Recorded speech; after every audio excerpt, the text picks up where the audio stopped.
Alright guys, there is a couple things we have to address of some of the stuff that happened over the last week, including some kit launches, kits all around the league, some stuff that's going on with the Philadelphia Union in general. But guys, I am in Parceo Philly, the uniter of all things sports and culture here in the beautiful city of Philadelphia. And today we are going to catch up with our Philadelphia Union. But guys, let's get this started, shall we? I think so.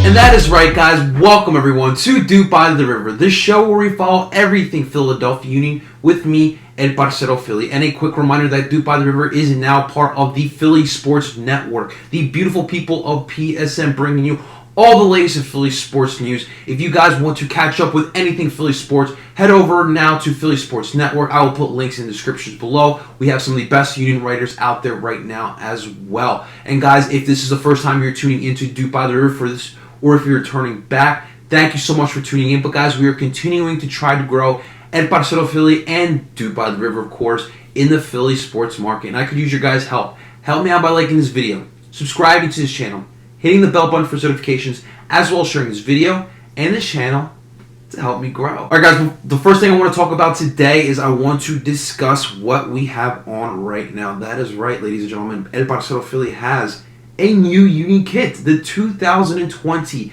Philadelphia Union Forever Philly kit is being worn by yours truly. This morning, I was lucky enough to head over to Fox 29.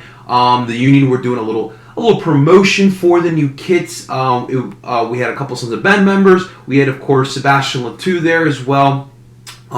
Shouts out to everyone from Fox 29. It was a fun time as well. I'm trying to see if I can get a link to put up because it was definitely a funny little trivia game that we did with Fox 29. But listen, let's dive into this kits, right? Because I hear what's going on. I know a lot of you guys are not fans of these kits, and I understand. Like, look, it's not that impressive. It's a little plain. There is, believe it or not, a snake going through the shirt, which is really hard to see.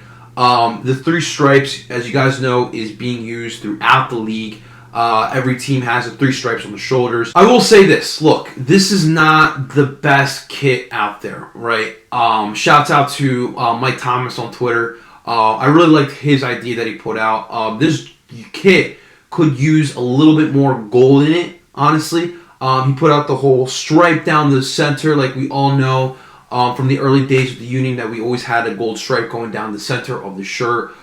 He actually had a really, my favorite idea from him was he actually had the idea of making the snake actually gold. Now I would like that a little bit better. Let's highlight the snake, guys, because obviously fangs are mascot. The snake is really our animal, our mascot. So let's just highlight the snake a little bit more. My issue with this kit specifically is the fact that the MLS is taking care of the uniforms like the other leagues in America. Now, you guys know in the NFL, the NBA, NHL, MLB, they're all use the same manufacturers to make all the jerseys in the league, and the MLS stuck with that same motto. It's really affecting the jerseys in the league, quite honestly. Now, this is the problem. You got Adidas making kits for every team in Major League Soccer. It's tough to be creative, to make all the kits for all the teams in Major League Soccer. I want us to get away. Like, I'm okay with taking things from the other American leagues. Like, I like the fact that we have conferences. I like the fact that we have playoffs. I don't like the fact that we have one manufacturer for all the kits in the MLS. Let's steer away from that. I would like for the MLS teams to individually find manufacturers on their own to make their kits. I feel that there would be a lot more creativity going on in that case. If Adidas was able to just focus on 3 to 4 teams in the MLS, I feel like Adidas could make a better product. And that would be the same thing for every league. Let's get Nike involved. Let's get Puma involved. We are in America. Let's get Under Armour involved. Kappa makes some of the best. Kappa is a very popular brand right now in pop culture, and that is something you could use to your advantage. But the MLS, their contract with Adidas, I believe, ends in 2023, if I read that right. Let's get away from Adidas. Let's start being more creative. Guys, you need to take advantage of these kits. Like, jersey sales are huge. it does help to put some good names on the back of these jerseys, but at the end of the day, soccer jerseys, more than any other league in the world, is used for fashion. You are seeing more and more with fashion icons rocking a Juve jersey, a Manchester United jersey, a Real Madrid jersey, a Barcelona jersey. Let's make the MLS part of pop culture. You're doing that little by little, but the creativity is lacking. It is seriously lacking. Let's steer away from that. But let's talk about the event, guys, because the MLS threw a nice little fashion show to introduce the new kits. Each team brought out someone to model the kits. I believe Inter Miami actually brought out 2 people. They didn't get that creative. They brought out 2 of their top youth academy products right now, which is cool. But my God, you're in Miami. Like, you couldn't find like a cool celebrity to come on out. You already lost Pitbull to Miami FC, and you can't even pull out someone for this fashion launch. But whatever. I'm not mad at bringing out kids, but some of the people that teams brought out was not impressed, and I made it known on Twitter. Who the hell was the person for NYC, SKC? I believe Columbus Crew brought out some news person that we obviously, maybe in Columbus they recognize her a little bit more, but we don't. Obviously, my union did the best job bringing out Boston Scott, who, might I add, ended the NFL season on a hot note, so that was good. I think the Houston Dynamo did the best job of bringing out DeAndre Hopkins, who is a top 5 wide receiver in the NFL. That was very smart. Atlanta brought out Trinidad James. I get the whole all gold everything, but like, come on. Trinidad James has been irrelevant for over 5 years now. You could have found a better rapper, in my opinion, in a hotbed of rappers in Atlanta. But overall, that was fun, engaging pop culture with the MLS. It was a cool thing that they definitely did. Tonight, guys, it's Friday night.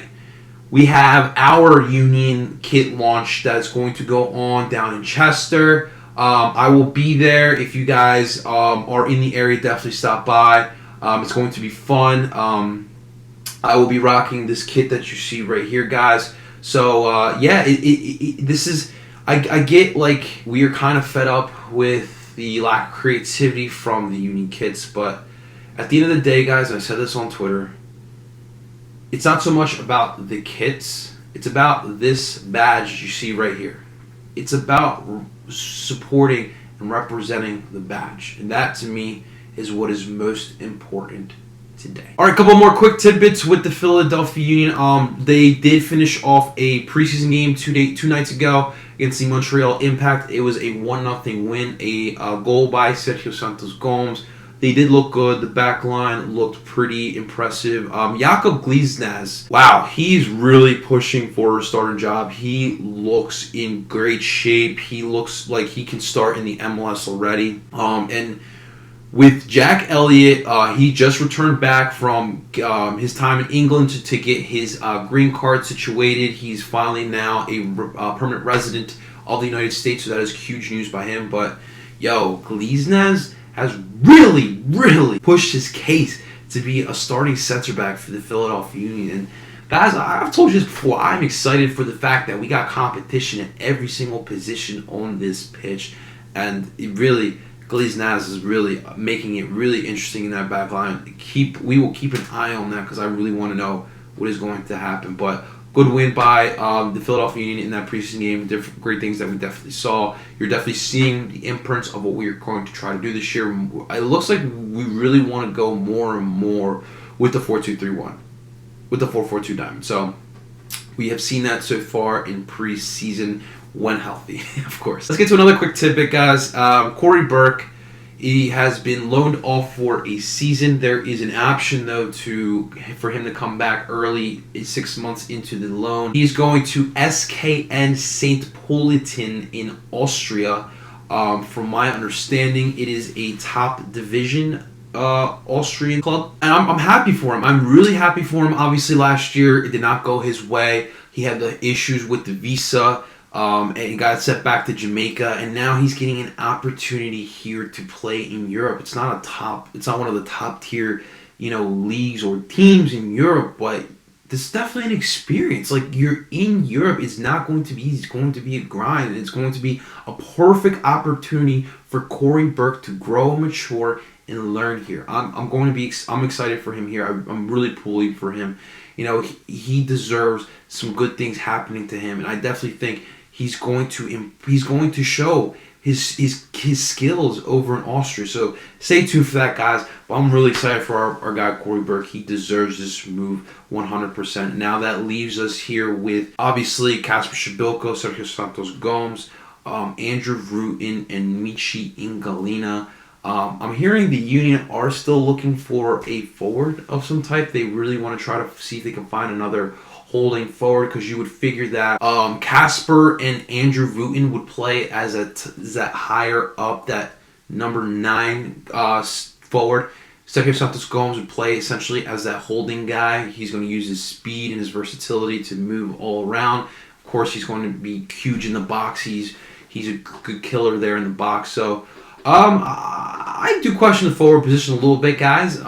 There, to me, is not as much depth as I want there to be, and we're also relying a lot that Andrew Rutin will have a bounce back season as well, because we both know that the two guys who are predicted to start at the beginning of the season are not as durable as we all would like them to be. These are guys who have missed times, not only last season, but in their career. We also do have Michin Galina. We also have Jake DeVries, but again, those are two young kids who are homegrown, and you don't really know what you have in those two kids. So if you're not comfortable with what we have as far as depth in our forward position, then you're going to have to go out there and find someone. And I've said this since the beginning of this offseason. Like, I don't want them to go out there and get like the Mario Balotelli, go like overspend on the forward, because I feel as if Sergio Santos Gomes, Kasper Shibilko are definitely capable, and I definitely think that Andrew Rutin can have a bounce back season this year, but you need that depth. I would have loved them to find some guy in Central America or South America who's cheap, very cheap, who's shown some flashes. But we will see. We'll definitely see. The season is less than a month away now, guys. It's crazy that we are almost here. It feels like yesterday. I was sitting here in front of you guys upset that we just lost to Atlanta United. But we're back at it, guys, and it's going to be a fun season. I got more stuff coming for you guys for this kit launch party. I will definitely have a vlog, show you guys a little bit what's going on. I'm gonna try to get a little interviews. You know what's going on. But guys, that's all I got for you today. In the comments below, guys, let me know how you guys feel about these kits. Let me know how you feel about Corey Burke, and specifically the forward position for the Philadelphia Union. But of course, guys, if you like what you saw here today and you want to continue seeing at Parceo Philly talking Philadelphia Union, help me out by liking this video, subscribing to this channel, hitting the bell button for notifications, as well as sharing this video and this channel to help this Parceo grow. And of course, guys, you want to follow me on the platform social media, you can absolutely do that. Follow me on Twitter at Parceo Philly. Follow me on Instagram at L_Parceo_Philly. And you can also follow me on TikTok. That is now up as well at El Parceo Philly. We got some great stuff on there. Guys, again, I'm El Parceo Philly, telling you guys to do ball.